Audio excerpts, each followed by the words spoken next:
বিচারপতি অমৃতা সিনহার বিচার্য বিষয় বদলের আবেদনে এখনই হস্তক্ষেপ করল না কলকাতা হাইকোর্ট।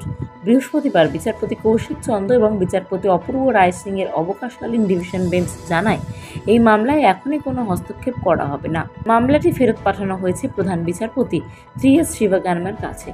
কলকাতা হাইকোর্টের বিচারপতি সিংহের এজলাসে দেওয়া মামলা নিয়ে জনস্বার্থ মামলা দায়ের হয়। বিচারপতির নিরপেক্ষতা নিয়ে প্রশ্ন তুলে ওই মামলা করা হয়েছিল। পুলিশ সংক্রান্ত মামলার বিচার তিনি নিরপেক্ষভাবে করতে পারবেন কিনা সেই বিষয়ে সন্দেহ প্রকাশ করেন মামলাকারী। গরমের ছুটির পর আগামী 10 জুন থেকে আবার আদালত শুরু হবে। সাধারণত কোনো ছুটির পর বিচারপতিদের রস্টার পরিবর্তিত হয়, অর্থাৎ তারা এতদিন যে ধরনের মামলা বিচার করছিলেন সেই বিষয় বদলে যায়। বিচারপতি সিংহ এতদিন হাইকোর্টে পঞ্চায়েত এবং পৌরসভার বিভিন্ন মামলার শুনানি করতেন।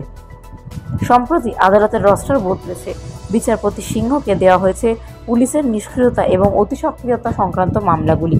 ছুটির পর প্রথম দিন থেকেই আদালতে এই মামলার বিচার করার কথা তার, কিন্তু সেই মামলাতেই বিচারপতির নিরপেক্ষতা নিয়ে প্রশ্ন তোলা হয়।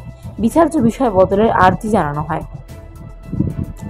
উল্লেখ্য, কোনো বিচারপতির রায় পছন্দ না হলে তার নিরপেক্ষতা নিয়ে প্রশ্ন তোলা, এজলাসের সামনে ধর্ণা, এজলাস বয়কট, এমনকি ওই এজলাস থেকে মামলা সরানোর জন্য প্রধান বিচারপতির এজলাসে আবেদন সবই হয়েছে অতীতে। তবে কোনো বিচারপতি এজলাসে মামলা শুরুর আগেই তার নিরপেক্ষতা নিয়ে প্রশ্ন তোলা এবং জনস্বার্থ মামলা দায়ের করা নজিরবিহীন বলেই মনে করছেন অনেকে।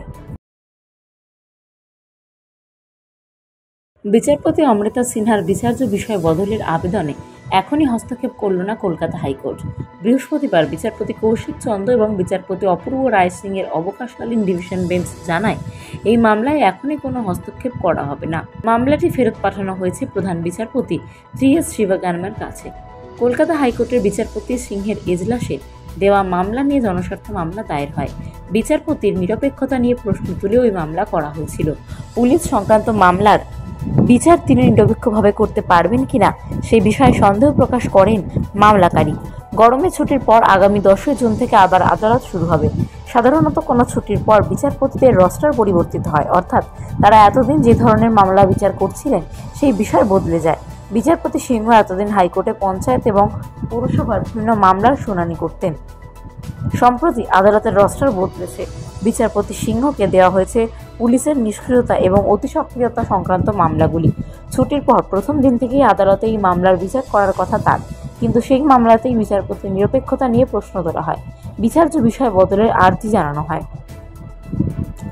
উল্লেখ্য, কোনো বিচারপতির রায় পছন্দ না হলে তার নিরপেক্ষতা নিয়ে প্রশ্ন তোলা, এজলাসের সামনে ধর্ণা, এজলাস বয়কট, এমনকি ওই এজলাস থেকে মামলা সরানোর জন্য প্রধান বিচারপতির এজলাসে আবেদন সবই হয়েছে অতীতে।